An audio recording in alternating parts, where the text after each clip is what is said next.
And hello, everybody. Welcome to episode 8 of Two Guys Talking Sports. I'm Pat McDonald with Choice 102 and Radigan Media. He's Tim Burney with the Sports Reports. And we have a special guest today. It's Chris Manning of Northern Tier Sports Report. How are you doing, Chris? Pretty good. How are you guys? Really good. So listen, Chris, we'll talk football later. But what are the stories that have caught your interest that are non-football related this fall? Well, I think we'll start with girls soccer. Troy's looking pretty good. They just beat Wyalusing 4-0, and Wyalusing was probably one of the better teams coming in. I really think it's their league to lose this year for Troy. They got a good group of freshmen coming in, and then when you have Alexis McRoberts, who probably has the biggest foot in the league, boy or girl, on your team, and you have Sadie Renzo, who's playing at a higher level this year, it just adds up to a lot of good things for Troy. So that'll, Athens got a good young group of freshmen and sophomores with a couple key seniors in there, obviously, and junior. Good mix. Been playing real well this year. But you still like Troy in that matchup? I do. Rich Pitts is a very good coach at Athens, and it's probably why they're undefeated, because they've been getting by in the skin of their teeth. They've had an overtime win against Wellsboro, overtime win against Wyalusing. So they're going to play Troy tough. And they might get the upset, but I think it's probably Troy's year to win. Anybody else to keep an eye on in the NCL? There's a lot of teams in the middle. I would say, Tawanda's in there with Anna Dunn. She's going for the school record this year. I think she's probably maybe 22, 23 goals away. She hit 50 last year, didn't she? Or something yeah, like she that? did. That's crazy. So she hit 50 last year. Wyalusing's a really good defensive team. They're trying to figure things out more on the offensive end. Northeast has a lot of newcomers this year, but they played Wyalusing tough. They played a lot of teams tough, actually, considering all their newcomers. So Wellsboro's playing a little bit tougher, and then Williamson is, about what they've been the past couple of years, a pretty good team. So all in all, after Troy, I would say it's probably anybody's league coming in 2 through 7 or so. And boys soccer, looking at the standings, Wellsboro's in front there, 5-0. Tawanda, that's a good start for them, right? That's been a long time since they've had a really strong boys soccer. I don't know the last time Tawanda's been 500 or better at this point in the season. It may be the first time in decades since I've been here. So I would definitely say this has been a renaissance season for Tawanda so far. They had a couple games get away from them that they probably wanted to win, like North Penn Liberty, but they've also, against Northeast, you come out of there 1-0 against Northeast, where Northeast probably outshot you. That also shows that Tawanda can play scrappy too. Big win over Williamson for them, though. Oh, yeah. 3-0. That was probably the one that opened their eyes on how good they can be this year. Because they've had other years where they've started, maybe 1-1 or played some teams close, but actually pulling out one of those games, that's big for a program like that. Okay. How about volleyball? What are we looking at in the NCL?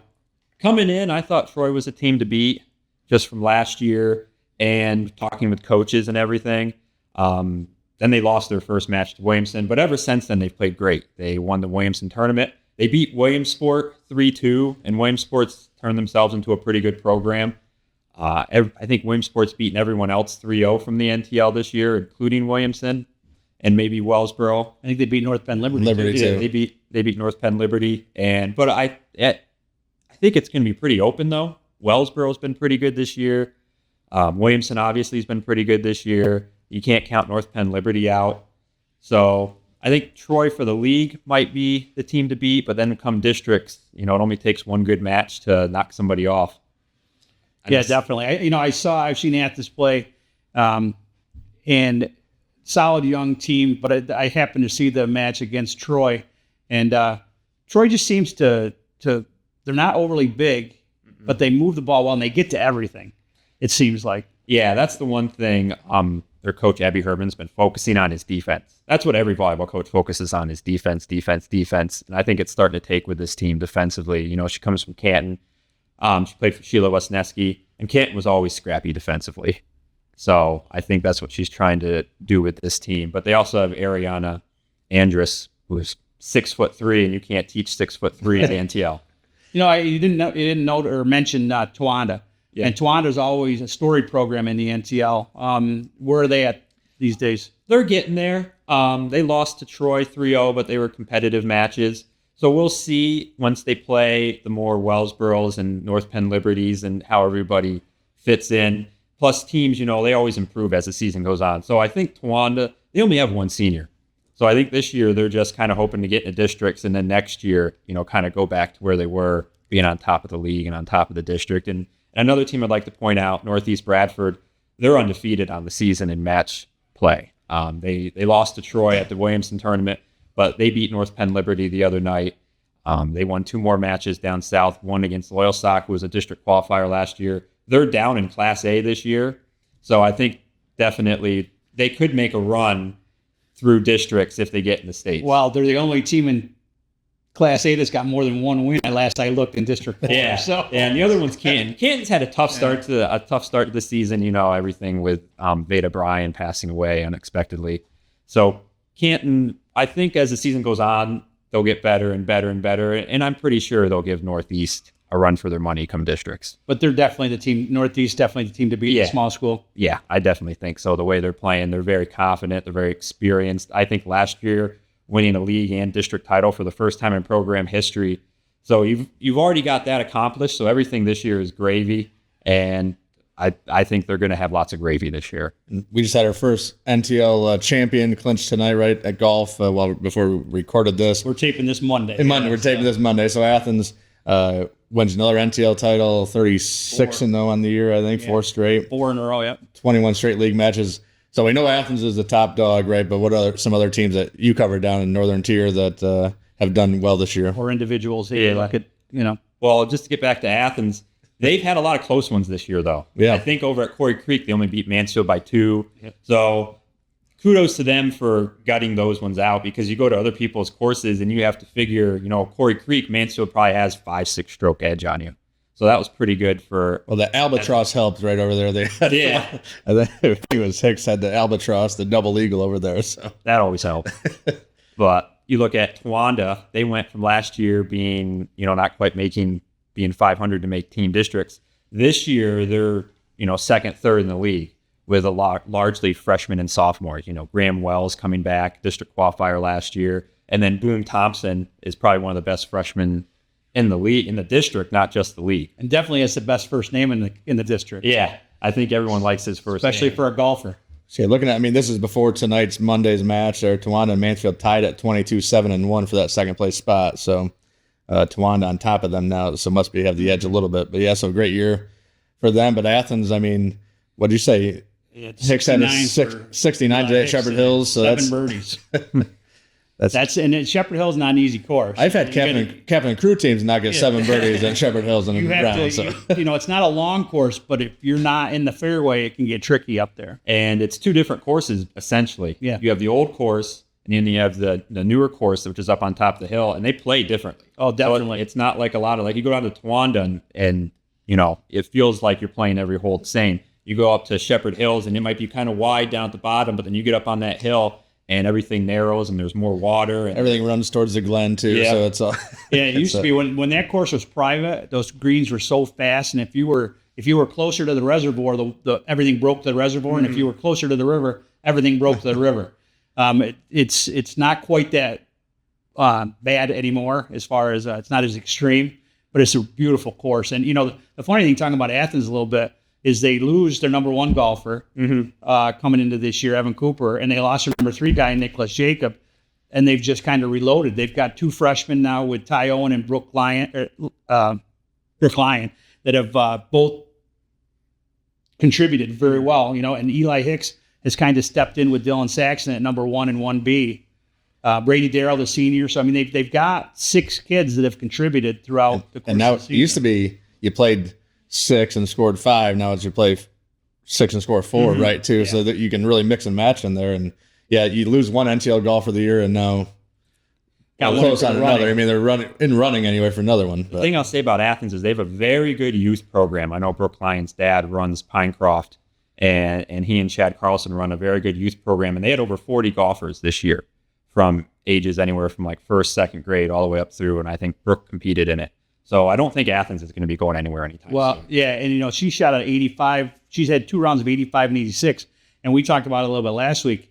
I don't remember an Athens girl especially shooting better than 98 or 98. You have to shoot 100, I think, break 100 to qualify for districts, right? And I don't for, You have for to the average girls, under 100. or average under 100.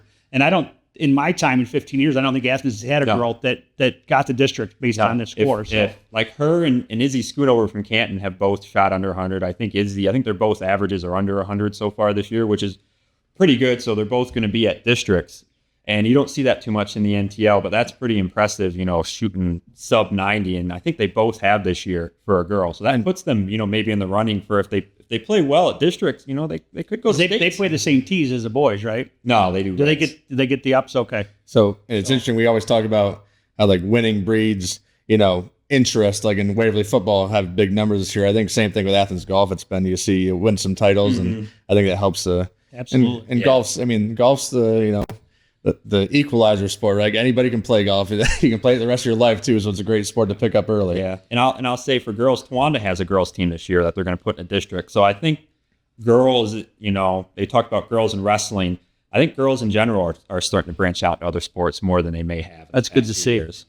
Let's shift gears here a little bit. Pat and I taking a look at it. As you can tell, we're not qualified to talk on this subject, but cross country is your sport. Yeah, and you're a big runner, and you follow cross country and track very well, and your Runner's World column, I love it every week.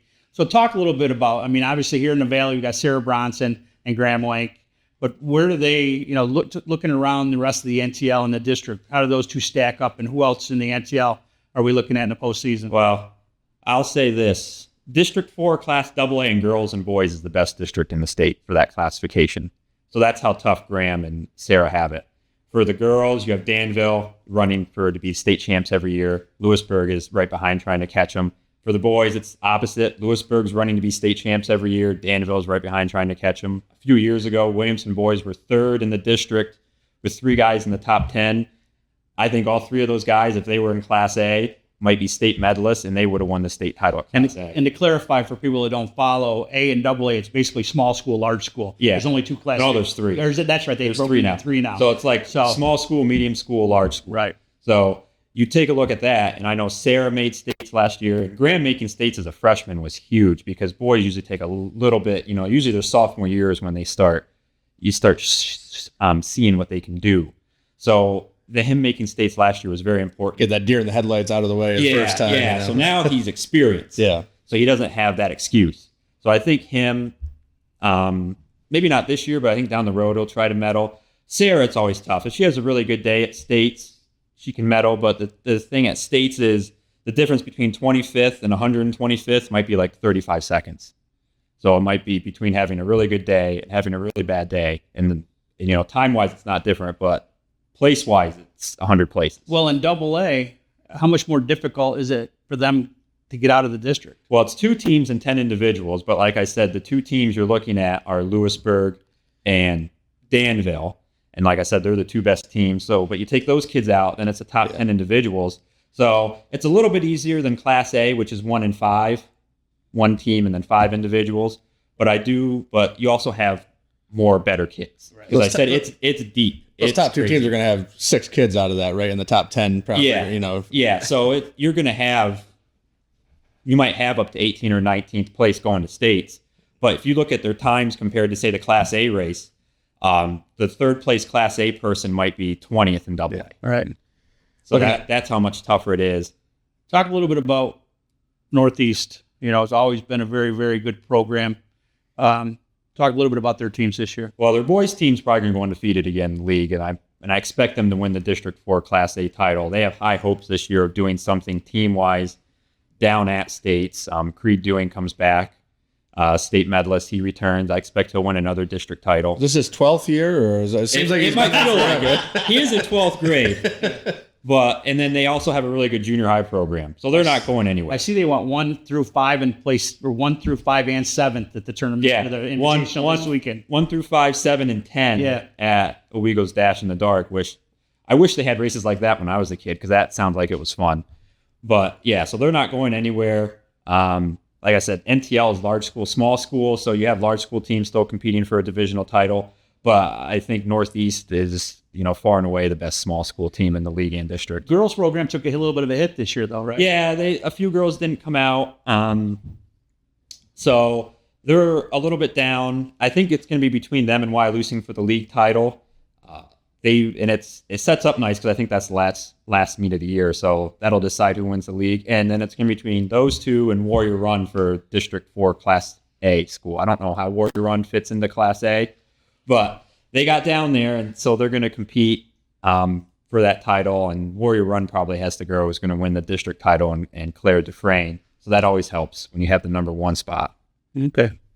And I know for boys, large school this week, Troy and Towanda are going to compete it out at Mount Pisgah. That'll probably decide large school. It's going to be really tough for them team-wise, though. It's going to be tough for anyone individual-wise to get out of District 4. And now they're both in Class AA. Okay. So it's going to be, like I said, it's going to be a really fun race to watch. But, man, it's going to be a tough race for NTL kids to do much. Let's turn to football. I guess it's time to talk football.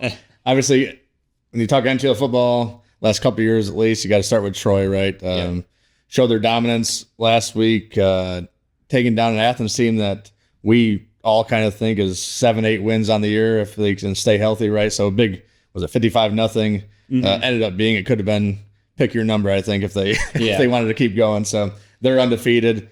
Obviously, the big win out in Delaware earlier this year, 8-3. We were saying a couple episodes ago, if you told Jimmy Smith he's scoring 8 points in Delaware, he's probably thinking he's coming back home on a lopsided loss, right? So the defense is really good. The offense is improved. I mean, I think Evan Woodward's kind of taking over the show there now, right? Yeah, offensively, it's like pick your poison. Who are we going to give the ball to? Is it going to be Mason Smith? Is it going to be Brennan Gilliland? Kale Millard had the big game against South Williamsport. Lincoln Kimmicks is another one. And then, like you said, you have Evan Woodward who gets to decide kind of who gets the ball and where they're going to go with it. So their offense is really explosive. But I think beating Dover has given them a new level of confidence. They knew they were good NTL, but now that shows that they're good outside the NTL, because you never know going to a program that starts out with 300 kids coming out that big. I think they were ranked 4th or 5th in the state going into the game. And the fact that I think Jimmy Smith and the others thought if we win, it's going to be like a 49-48 type win. And the fact that it was 8-3 and they only got the 3 points because Troy turned it over on a fumble in their end right on their first drive, and Dover went down and they stopped them inside the red zone. Dover got a field goal. And then after that, Dover didn't do anything. So I think doing that has given them a new level of confidence this year that, we can compete with the best teams outside the NTL. Yeah, I think, we talked about it. I think Athens is the second best team in the NTL. I think I think that'll be the toughest test for Athens the rest of the year. Well, Muncie's non-league, but or small school. My thought to you, though, is I don't think anybody else in the NTL is going to touch Troy. No. I guess the only question left to ask is, can they beat Southern Columbia? I think if they can beat Dover, they can beat Southern. I think it's just a matter of mentally being able to, and kind of mentally getting over that hill is harder physically at this point. But if they can do, like I said, if they can do that against that Dover team who had 4 kids going Division I, Southern just lost to Mount Carmel 7-6. 7-6. So I think Southern's down for them, and Troy's coming up. So I think this is the year that if it's going to happen, it's probably going to happen this year. Of course, last couple of years, Southern loses a few games. They still won a state title. So you got to... They were 7-3 coming out of the season a couple of years ago, and they won a state title. So it's... But I think this... Like you're right. If Troy's going to do it, this is the year they're going to do it. This is the year they're going to do it. And they don't have any Garcias anymore. So you don't have to worry about Garcia coming out and running for 200 yards when he only played 6 games the entire year. Yeah.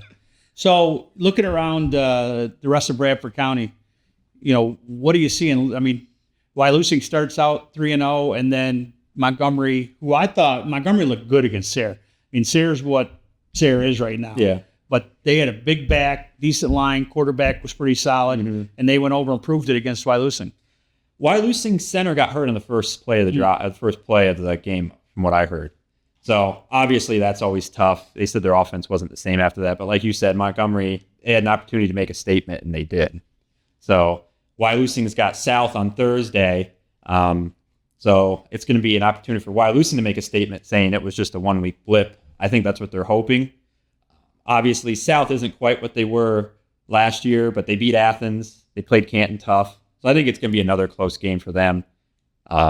Looking further, I do think Towanda will take some issue with you saying Athens is the second best team in the league. Right. No, and that's why we're here. So you can tell me why I'm wrong. Well, Riley Vanderpool looked really good the other night against Wellsboro. He's tough. I mean, I've never seen him throw the ball better. That was always the thing, was keep him in the pocket, make him throw, make their other athletes, beat you. And Wellsboro kind of did that, but it didn't matter. Now, I will say Wellsboro did play pretty well. They came back. They had some big plays. Jonathan Carl made two huge catches. That Griffin Morrell's got a nice release. He's got a quick release. Defensively, they were tough. They didn't let Towanda run all over them. They made them pass, which Towanda did. But like you said, I think Towanda Athens, it always hasn't been, the A game the past few years like people have wanted. But I do think outside of Troy, that will probably be a game to watch. Knock on wood, everybody stays healthy. Yeah, exactly. Saturday night, October 5th is going to be fun. That doesn't, that's always, it doesn't have to be said. But football is health. But I'm looking forward to Connor Davidson, Riley Vanderpool going head to head. Those are the two best athletes in the league, I think. I mean, you got to put some Troy kids in there too. Outside of Troy. Yeah. And Ben Fitch will probably have something to say to you about that too. But I think like you said, they're two of the best athletes in the league. Connor's kind of like a little bit bigger version of Riley. Yeah. And the fact that they both play offense and defense, I think that'll be a lot of fun. Yeah, I agree. Yeah, the NTL Player of the Year race is going to be fun. I mean, Troy might have the edge. Pick one of their best players because they're going to go undefeated and all that. Yeah, that's the thing with Troy is you have like three guys who could be the NTL Player of the Year by the end of the season. One team we haven't touched on yet is Canton. They come out with a couple wins to start the season. They lose a heartbreaker to Athens last week, 48-42. And last week they beat North Bend Mansfield 51-40. What happened to Canton's defense? Well, I think they lost their middle linebacker, Dawson Burgess. That always hurts. It is a whole new group from last year. So that's always things, getting those things figured out, especially pass defense, I think is the hardest thing to teach in the NTL because a lot of teams don't do it. And I know Luke Kreger had, I think, 200 yards receiving. But Canton is a lot of fun to watch. I think against Athens, they had the one kickoff return where they had like a triple where the guy caught it and then fake handed off to two people and then handed off to a third one. So they find scrappy ways to be competitive. So I think they'll be competitive with Towanda and the Wyalusings of the world. It's just not the Canton team from 2-3 years ago. Well, they're a small school and they've lost a ton of kids to graduation in the last few years. At some point or another, you're going to cycle down a little bit. They are. And I think they are cycling down a little bit, but it is one of those things where these kids have only known winning. And that always helps with the program. It's like a coach once told me, he goes, when he was talking about Canton last year and people were like, oh, they're going to fall off. And it's like, I don't think they're going to fall off. And as the coach told me, he says, they're not just going to lose. You have to beat it out of them. Right. So I still think even though, they're starting to cycle down a little bit, they're still going to go into pretty much every game thinking we can win this game. I think we've versus some other programs where they have a lot of losing, they might have more talent, but they're like, we can't win this game.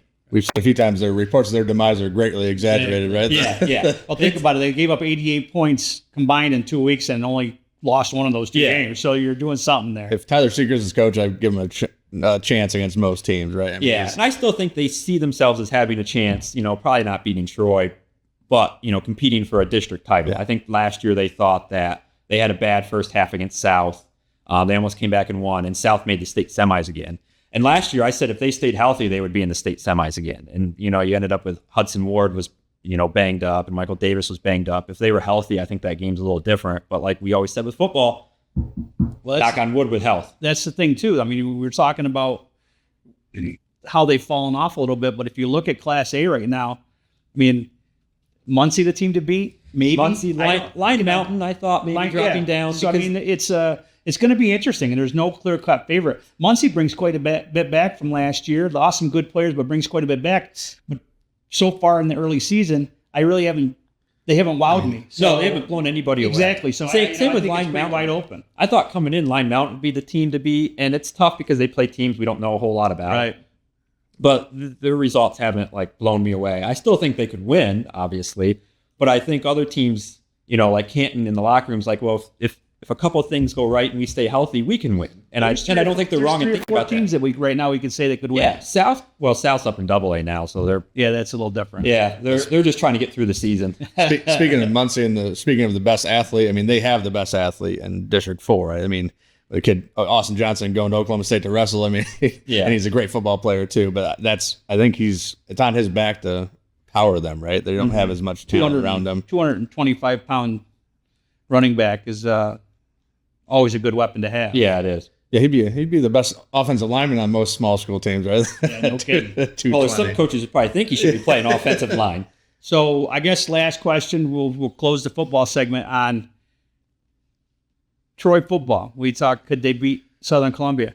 If they beat Southern Columbia, they got a chance to win the whole thing? I mean, I think if you can beat Southern Columbia, you have to say yes. Like, I know Canton didn't quite make it the past couple of years, but the one year both years they lost to the state title-winning team. Right.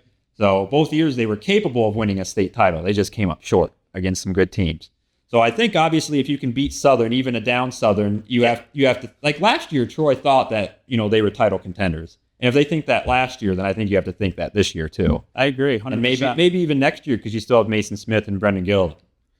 So as long as you have running backs like that, you have to think we have a shot to. And I say Troy's weightlifting program is one of the best. So they produce linemen like nobody else really in the NTL.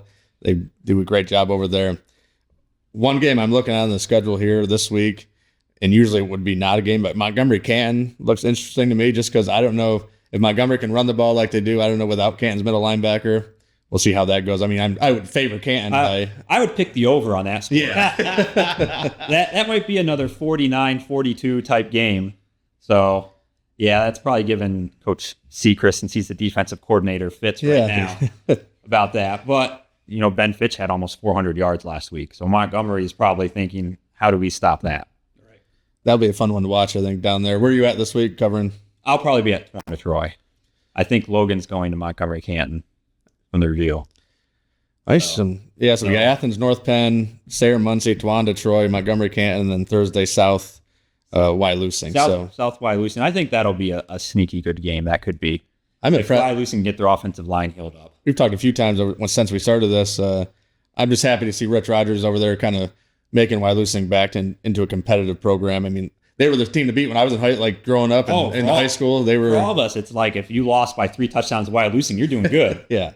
So it's nice to see Wyalusing back winning games. Yeah, they're coming back. They just have a few injuries on the offensive line. Like I said, if they can get healthy up, if you like old-fashioned... Have they thrown football yet? They did. They completed a pass last week. Okay. So if you like old-fashioned hard-nosed football, you're going to want to go to South Wyalusing. South does have that 6'5" Scheller receiver, but at their heart, we're going to pound it down your throats. And Rich Rogers, in his heart, he's like, we're going to pound it down your throat. So you can make dinner reservations and still get there after the game if that's the case. Yeah, both teams as long as the flags stay in the pockets, I think it'll be all right. I think it'll be a quick game. Yeah, order your Ram Zone wings for 9 o'clock or so. You'll be ready. Yeah, I think you're ready for you when you get out of the game there. That's Chris Manning of Northern Tier Sports Report. Give us where everybody can find your stuff there. ntsportsreport.com. Perfect. And I know we got a Facebook page and all that, and we'll share this out on all the Sports Reports websites. We want to thank our sponsor once again this week, Jim Lister, LLC, and Lenders Assistance. Give them a call, 607-857-2036. You can email Jim at jim.lister@yahoo.com. Let his 30 years in the automobile industry work for you. That's J. Lister, LLC, and Lenders Assistance. That's going to do it for episode 8 of Two Guys Talking Sports. We'll talk to you on episode 9, where we're going to talk some New York football next episode and have the Horseheads head coach. They're in store for a big game this coming week, this Friday night here at Memorial Stadium in Waverly. That's going to do it. I'm Pat McDonald. That's Tim Burney. Chris Manning. We'll talk to you next time.